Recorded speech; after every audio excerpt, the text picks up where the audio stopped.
งเรียนการเมืองและการปกครองแขวงจำปาสักจัดพิธีปิดสุดเรียนและมอบรับใบยั่งยืนทฤษฎีการเมืองขั้นกลางหุ้นที่5พิธีปิดสุดเรียนมอบรับใบยั่งยืนทฤษฎีการเมืองระบบขั้นกลางหุ้นที่5ศกปี 2025-2026 ได้จัดขึ้นในตอนเสาร์ของวันที่ 30 เมษายนนี้อยู่ที่สโมสรนครปักเสด้วยการให้เกียรติเข้าร่วมของทานสุภาพธรรมรักษาห้องเลขาคณะบริหารงานพรรคแขวงมีทานนางบุญมีจุลจักรห้องสถาบันการเมืองและการปกครองแห่งชาติมีทานทองคูณเฮืองวงศากรรมการพรรคแขวงหัวหน้าโรงเรียนการเมืองและการปกครองแขวงมีบรรดาทานจากแผนกการอ้อมขางแขวงบรรดาทานคู่อาจารย์พร้อมด้วยนักศึกษาระบบขั้นกลางหุ้นที่5และนักศึกษาระบบขั้นต้นหุ้นที่7เข้าร่วมทานคำจันทร์ดำรงสุขห้องหัวหน้าโรงเรียนการเมืองและการปกครองแขวงจำปาสักได้ผ่านบทสรุปการเรียนการสอนศกเรียนที่ผ่านมา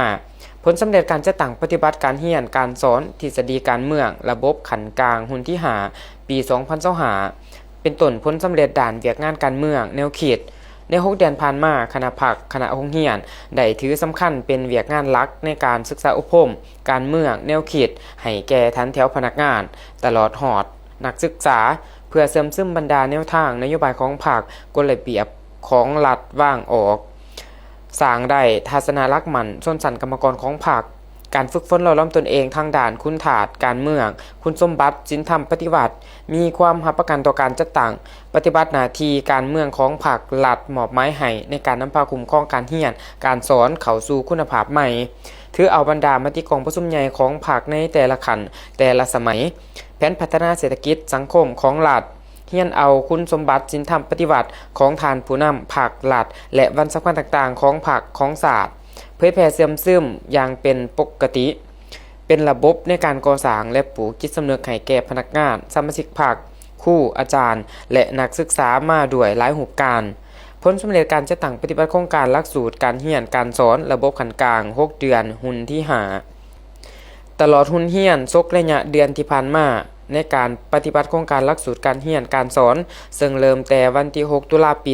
2025หาวันที่13 มีนาปี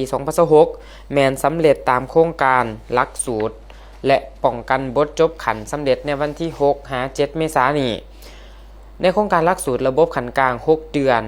ได้จัดตั้งปฏิบัติตัวจริงแสดงออกก็คือผ่านการค้นคว้าหำเรียนระยะ6 เดือนการเรียนการสอนแม่นได้นำใส่รูปแบบวิธีอธิบายบรรยายกวมเอา60ส่วนห้อยสัมมนาแก้ไขข้อข้องใจเขียนบทรายงานไปทัศนศึกษารวมทั้งหมด